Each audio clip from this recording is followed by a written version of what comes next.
বৃহস্পতিবার হোয়াইট হাউসের নিয়মিত সংবাদ সম্মেলনের শুরুতেই press secretary Caroline Leavitt new ইয়র্কের ম্যানহাটনে বন্দুক হামলায় নিহত বাংলাদেশি আমেরিকান পুলিশ কর্মকর্তা দিদারুল ইসলামের পরিবারের প্রতি প্রেসিডেন্ট ট্রাম্প এবং হোয়াইট হাউসের পক্ষ থেকে গভীর সমবেদনা জানান। এরপর প্রেসিডেন্ট ট্রাম্পের সাম্প্রতিক স্কটল্যান্ড সফর ও বিভিন্ন দেশের সঙ্গে আমেরিকার সম্পন্ন হওয়া বাণিজ্য চুক্তি ও সমসাময়িক বিভিন্ন বিষয় নিয়ে কথা বলেন লেভিট। তিনি বলেন, প্রেসিডেন্ট ট্রাম্প দায়িত্ব নেওয়ার পর দ্বিতীয়বারের মতো এশিয়ায় একটি যুদ্ধ প্রতিরোধ করেছেন, যা হাজার হাজার মানুষের জীবন বাঁচিয়েছে। এশিয়া ছাড়াও আরো বিভিন্ন অঞ্চলের সংঘাত নিরসনে প্রেসিডেন্ট ট্রাম্পের ভূমিকার কথা তুলে ধরেন তিনি। প্রেস সেক্রেটারি জানান, গাজায় খাদ্য ও প্রয়োজনীয় ত্রাণ বিতরণের বিষয়ে প্রেসিডেন্ট ট্রাম্পের বিশেষ দূত স্টিভ উইটকফ এবং ইসরায়েলে আমেরিকার রাষ্ট্রদূত মাইক হ্যাকাবি, ইসরায়েলের প্রধানমন্ত্রী বেঞ্জামিন নেতানিয়াহু সহ অন্যান্য কর্মকর্তাদের সাথে বৃহস্পতিবার খুবই ফলপ্রসূ বৈঠক করেছেন।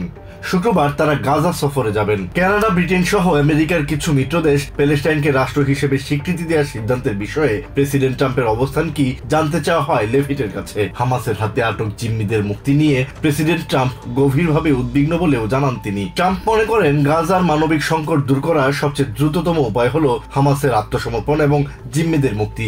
এ নিয়ে বৃহস্পতিবার সামাজিক মাধ্যম ট্রুথ সোশ্যালে একটি পোস্টও দিয়েছেন তিনি। এছাড়া কানাডা প্যালেস্টাইনকে রাষ্ট্রের স্বীকৃতি দেওয়ার সিদ্ধান্ত নেওয়ায় ক্ষুব্ধ প্রতিক্রিয়া জানিয়ে ট্রুথ সোশ্যালে আর একটি পোস্ট করেছেন ট্রাম্প। তিনি লিখেন, এমন সিদ্ধান্ত নেওয়ার কারণে আমেরিকার সঙ্গে বাণিজ্য চুক্তি করা কানাডার জন্য খুব কঠিন হবে। Asad real, TVN 24 news desk.